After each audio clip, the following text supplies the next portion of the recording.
Brick vehicles race.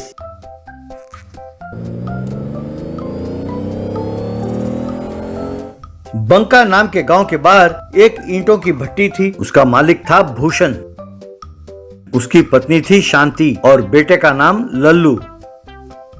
बेटा हर रोज भट्टी के पास खेलता रहता था। लोग भट्टी पे आते और ईंटें खरीदकर उन्हें ट्रैक्टर या बैलगाड़ियों में लादकर उन्हें ले जाते थे। एक दिन शांति, सुनो जी, इतने सालों से हम ईंटों का व्यापार कर रहे हैं, लेकिन हमारी जिंदगी में कोई सुधार नहीं हुआ। सब हम जो ईंट बनाते हैं उससे बहुत सुंदर घर बनाते हैं, लेकिन हम इस झोपड़ी में रहते हैं। हमारी झोपड़ी हमें धूप से और बारिश से नहीं बचा पाती, यहाँ तक कि हम बच्चों को पढ़ा भी नहीं पा रहे। तुम सच कह रही हो शांति। भगवान हर एक को सब कुछ नहीं देता। पता नहीं हमने पिछले जन्म में क्या पाप किया था। इस जन्म में भगवान ने हमें ये जिंदगी दी है, क्या कर सकते हैं। लगता है इस जन्म में हमें ऐसे ही जिंदगी गुजारनी होगी। हमारे हाथ में कुछ नहीं है शांति। पिताजी, ये हर बात पर भगवान को पूछना गलत है। वे भगवान ने खाने के लिए और रहने के लिए घर दिया है ना। दुनिया में बहुत सारे ऐसे लोग हैं जिनके पास ये भी नहीं है, इसीलिए हमें भी उम्मीद नहीं छोड़नी चाहिए। अच्छे दिनों की प्रतीक्षा करनी चाहिए। एक दिन एक साधु उनके घर पहुंचे। बेटा, चलते चलते मैं बहुत थक गया हूँ। बहुत भूख लगी है और प्यास भी लगी है। खाने के लिए कुछ मिलेगा क्या? आज रात को तुम्हारे घर में मुझे शरण मिलेगा? आइए स्वामी जी, हम जो रुकी सुकी खाते हैं वो हम आपको भी खिला देंगे। यहाँ एक रात तो क्या, आप जब तक चाहे रह सकते हैं। आइए, मैं आपको खाना परोसती हूँ। यूं स्वामी जी ने उनके घर में भोजन किया। साधु झोपड़ी के अंदर चारपाई में सोने लगे तो घर वाले तीनों बाहर नीचे जमीन पर सोने लगे। तभी बहुत तेज बारिश हुई और सब भीग गए।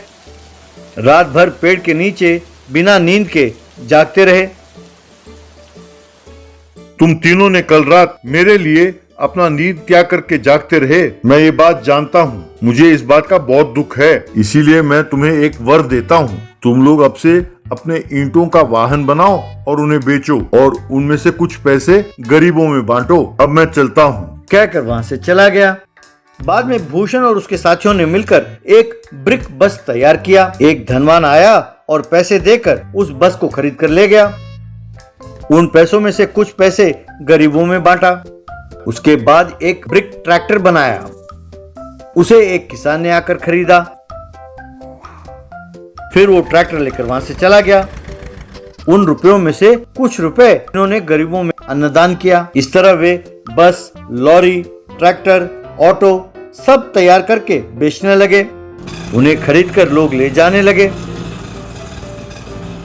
धीरे धीरे भूषण ने एक बहुत बड़ा घर और कार भी खरीदा। बिना भूले गरीबों की मदद करने लगे। एक दिन एक डॉक्टर वहां आया।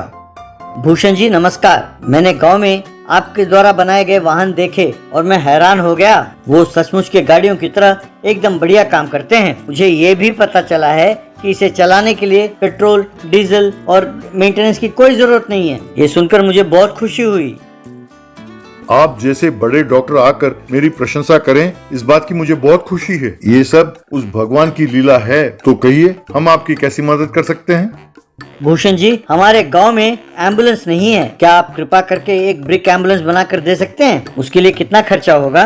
डॉक्टर साहब, आप ये एम्बुलेंस गरीब लोगों के लिए मांग रहे हैं ना, इसीलिए हम आपसे कोई पैसे नहीं लेंगे। हम ये एम्बुलेंस मुफ्त में ही बना कर देंगे आपको। इस तरह उन्होंने एक ब्रिक एम्बुलेंस बनाकर डॉक्टर को दिया। वो खुश होकर उस एम्बुलेंस को लेकर चला गया।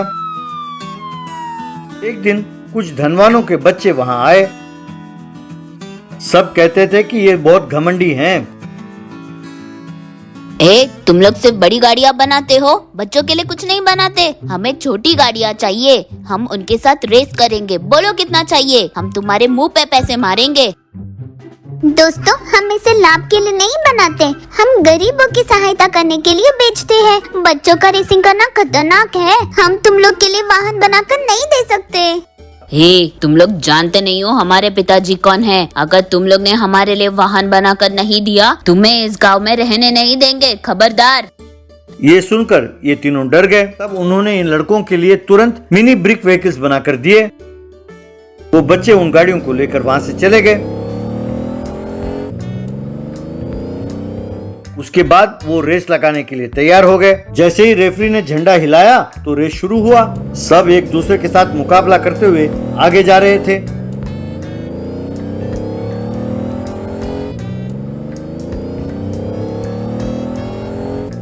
फिनिशिंग लाइन को पार करते ही उन्होंने ब्रेक लगाने की सोची तो उन्हें ब्रेक नजर नहीं आया।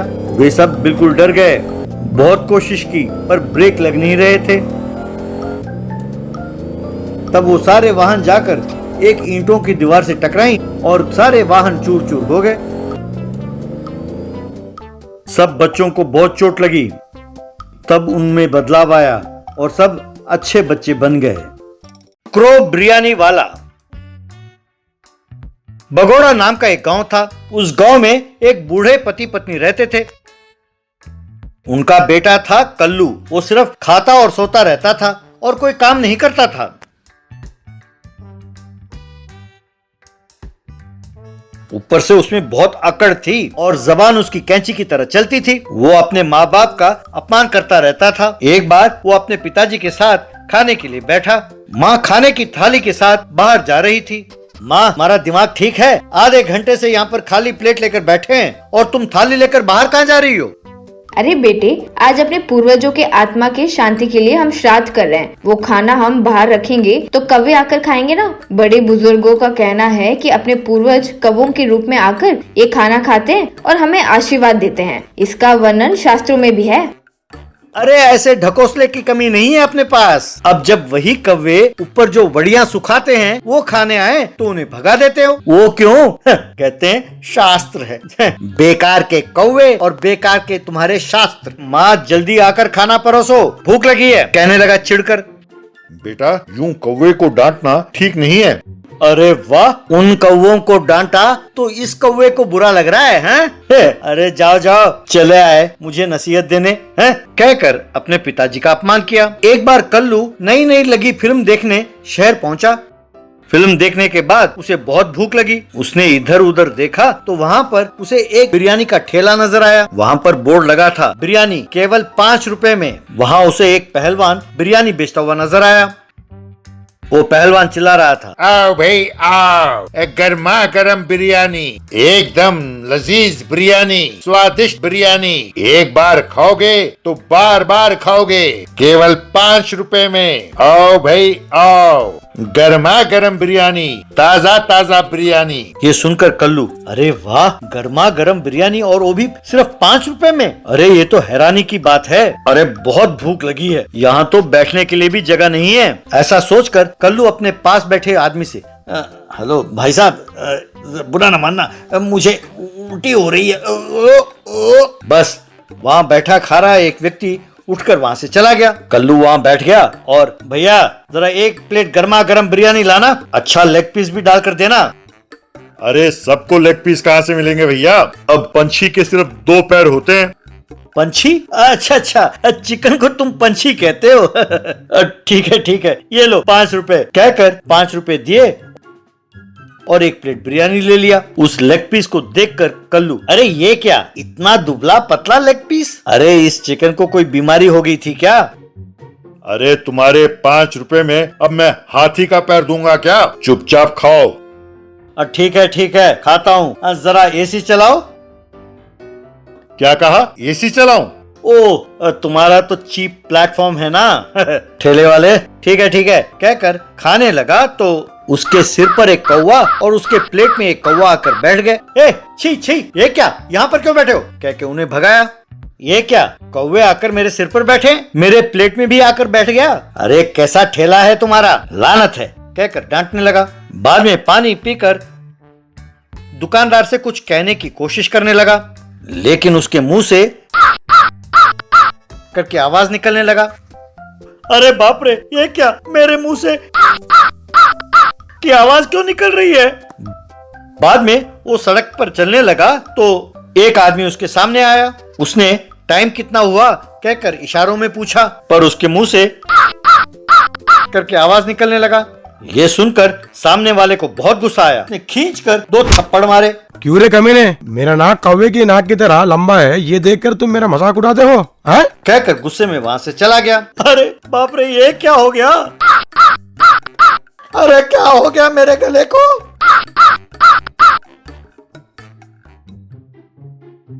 बाद में एक व्यक्ति को रोककर, भैया मेरे गले से की आवाज क्यों आ रही है? मुझे क्या हो गया?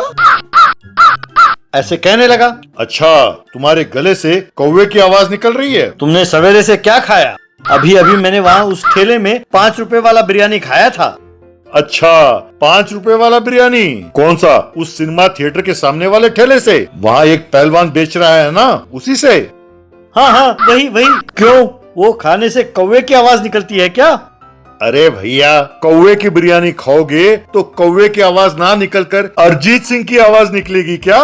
नालायक। कहकर वहाँ से चला गया। क्या, कौवे की बिरयानी? अरे पहलवान, मैं तुम्हें नहीं छोड़ूंगा, कहकर गुस्से में पहलवान के ठेले के पास गया। क्यों रे नीच कमीने, कौवे की बिरयानी खिलाता है मुझे? चिकन बिरयानी 5 रुपए कहकर कौवे की बिरयानी खिलाकर लोगों को धोखा देते हो? तब पहलवान ने पकड़कर उसे खूब मारा। अरे कमीने, इस बोर्ड में क्या लिखा है? पढ़ो। लिखा है ना बिरयानी, पर ये तो नहीं लिखा ना कि कौन सा बिरयानी। क्या मैंने तुम्हें अपने मुंह से कहा है कि ये चिकन बिरयानी है? अब अगर तुम समझो कि ये चिकन बिरयानी है तो इसमें मेरी क्या गलती है? और वैसे भी 5 रुपए में तुम्हें चिकन बिरयानी कहाँ से मिलेगा भैया? कहकर फिर से उसे मारा। तब वहाँ पर बिरयानी खाने वाला एक व्यक्ति, क्यों भैया, शहर में नए आए हो क्या? इस शहर में रहने वाले सबको पता है कि ये कौवे की बिरयानी है। अगर 5 रुपए में बिरयानी मिलता है तो कोई भी बिरयानी चलेगा, हम खाने के लिए तैयार हो जाते हैं। बस ये सुनकर कल्लू गश खाकर नीचे गिर गया।